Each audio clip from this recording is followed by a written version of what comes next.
दोस्तों, वीडियो पूरी देखना, नहीं तो पाप लग सकता है। रामायण की कथा तो सभी ने सुनी या पढ़ी होगी, जिसमें श्री राम और माता सीता के जीवन से जुड़े पहलुओं को दिखाया गया है।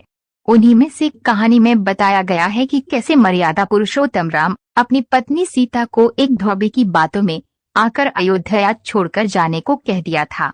लेकिन क्या आपको पता है कि वो धोबी के रूप में जन्मा एक पक्षी था, जिसके श्राप की वजह से ही माता सीता को वन में भटकना पड़ा था। जी हाँ, आपने सही सुना, माता सीता को श्राप मिला था। आज हम आपको बताएंगे कि देवी सीता को किस बात की सजा मिली जो उन्हें वन वन भटकना पड़ा। मिथिला नगरी में जनक राजवंश राज करता था। उन्हीं में से एक राजा सिरध्वज थे। एक बार के लिए वो जमीन जोत रहे थे। उसी समय वहाँ से एक छोटी कन्या निकलती है। इस सुंदर कन्या को देखकर राजा को बहुत खुशी हुई। उन्होंने उस कन्या को अपनी पुत्री बना लिया। उसका नाम सीता रखा। एक दिन सीता अपनी सहेलियों के साथ बगीचे में खेल रही थी। वहां उन्हें एक तोते का जोड़ा दिखाई दिया जो बहुत ही खूबसूरत था। वे दोनों पक्षी एक पर्वत की चोटी पर बैठकर बातें कर रहे थे। पृथ्वी पर श्री राम नाम से विख्यात एक बड़े सुंदर राजा होंगे। उनकी महारानी का नाम सीता होगा। श्री राम सीता के साथ कई वर्षों तक राज्य करेंगी। धन्य है वे जानकी देवी और धन्य है वे। श्री राम तोते की ऐसी बातें सुनकर सीता ने सोचा कि ये दोनों तो मेरे ही बारे में बातें कह रहे हैं। इन्हें पकड़कर मैं इनसे अपने जीवन से जुड़ी सारी बातें पूछ सकती हूँ। इसीलिए उन्होंने अपनी सहेलियों से उन दोनों पक्षियों को पकड़कर लाने को कहा।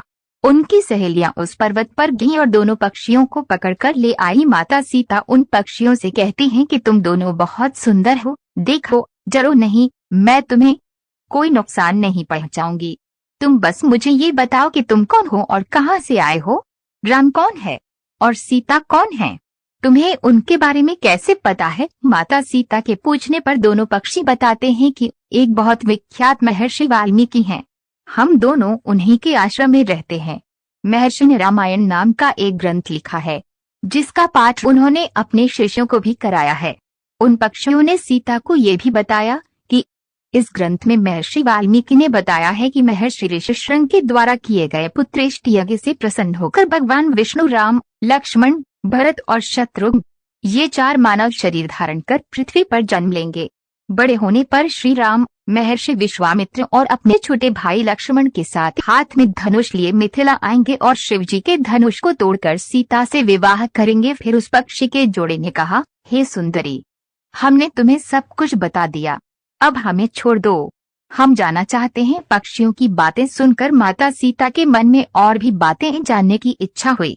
उन्होंने उन दोनों से पूछा कि राम कहाँ होंगे, वे किसके पुत्र हैं, कैसे वो मिथिला आकर जानकी से विवाह करेंगे। नर तोता बोला कि श्री रामचंद्र का मुख कमल के समान सुंदर, नेत्र बड़े बड़े और खिले हुए, नासिका ऊंची, पतली भुजाएं घुटनों तक, गला शंख के समान होगा। मैं उनका क्या वर्णन करूं, जिनके गुणों का बखान 100 मुख वाला भी नहीं कर सकता।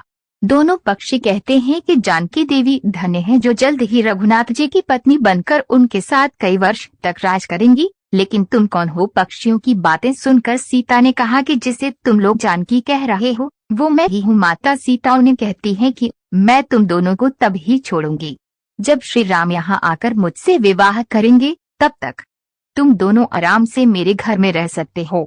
ये सुनकर माता तोता जानकी से कहती कि हम वन के पक्षी हैं, हमें घर में सुख नहीं मिलेगा।